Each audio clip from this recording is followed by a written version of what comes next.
Oke teman, kita udah masuk di marketnya Sisui ya. Kita cek di time frame 1 hari dulu. Jadi gimana ini price actionnya dari Sisui ya. Apakah ini memungkinkan kenaikan atau ini udah naik ini men. Tapi masih ada chance sih, masih ada chance dia naik nih. Oke, kita akan coba cek dari segi karakter marketnya ya.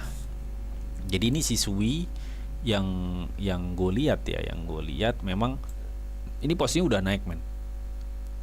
Terdekatnya dia akan ngebidik level sini nih, gue pikir.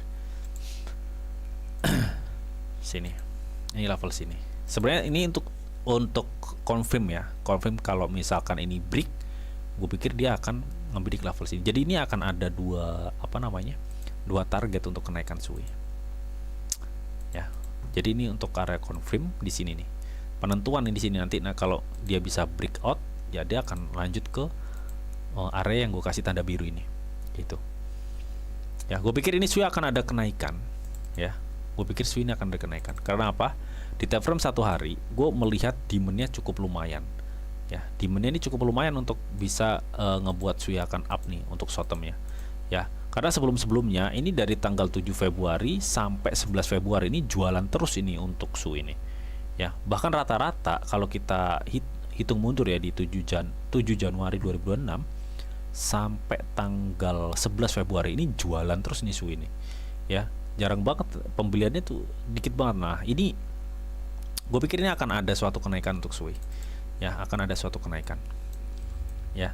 Terus di sini yang gue lihat MACD-nya ini hampir confirm. Mungkin besok nih confirm nih ya. Gue pikir nanti malam kalau memang nanti ada news yang bagus, gue pikir nih Sui bakal loncat. Ya. Tinggal lihat aja nanti ya newsnya bagus atau enggak. Ya ini Sui bakal loncat. Oke, terus stock RS-nya gimana? Nah, stock RS-nya juga ini masih bisa memicu untuk Sui loncat ya, atau mengalami kenaikan.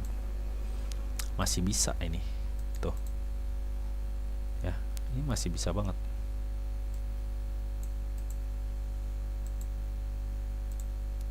Ini gini nih, baru nanti dia gini ya. Intinya kan di sini ada chance tuh, kita lihat ya.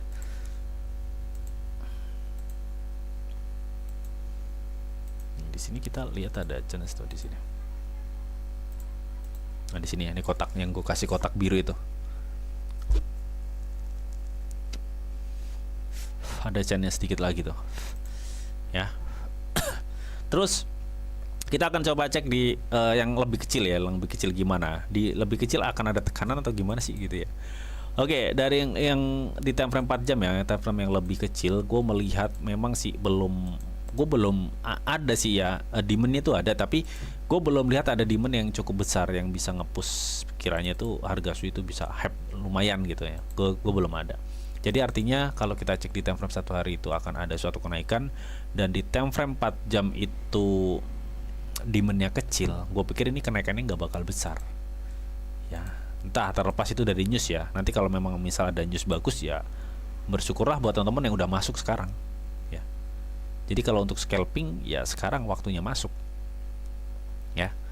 Ini gue pikir akan gini nih, akan confirm double baru dia akan terjun ya. Artinya sekarang ini kan buat scalping lumayan gitu. Nah kiranya nih bang, ini naiknya sampai mana? Seperti yang udah gue kasih tahu teman-teman, dia ini akan mencoba untuk ngebidik level 0,99 ya. Sepertinya kalau memang nih nanti demandnya agak besar dikit, dia bisa kill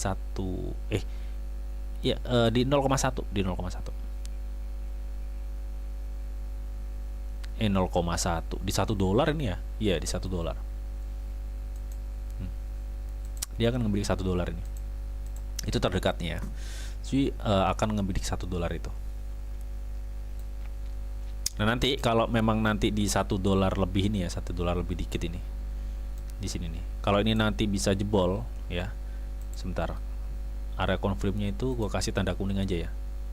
Nah kalau di area sekitar berapa nih, $1 berapa ini, $1.091 ini jebol atau breakout, nah kemungkinan besar Sui akan ngebidik level 1,1 baru. Jadi untuk yang terdekat, gue bisa melihat bahwa ini Sui bisa memicu ke $1 lagi. Artinya kalau dari harga sekarang ke $1, itu berarti kan ini SUI bisa memicu ya kenaikan 6,76%. Ya, hampir 7% kenaikannya. Katakanlah jelek-jeleknya dia naik 4% dari harga sekarang.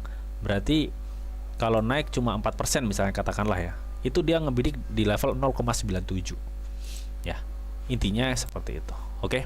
Jadi yang kita targetkan sekitar di area ini untuk kenaikan short term untuk SUI di sekitar $1. Oke. Oke, mudah-mudahan ini bisa menjawab ya dari pertanyaan Mas KSM tadi untuk SUI ya, karena ini udah sore juga dan ini juga udah 1 jam ya, 1 jam lebih untuk temenin teman-teman semuanya ya. Dan thank you banget buat teman-teman yang udah hadir dari tadi ya, dan buat komunitas gue yang ada di YouTube ataupun di GetLeft, thank you very much. Dan tetap sebelum gue akhir video ini, di sini ada disclaimer on dulu ya, bahwa untuk trading dan investasi di dunia cryptocurrency itu sifatnya sangat berbahaya atau sangat-sangat berisiko tinggi. Teman, jadi bijaklah kalian nih dalam mengelola atau manajemen keuangan kalian.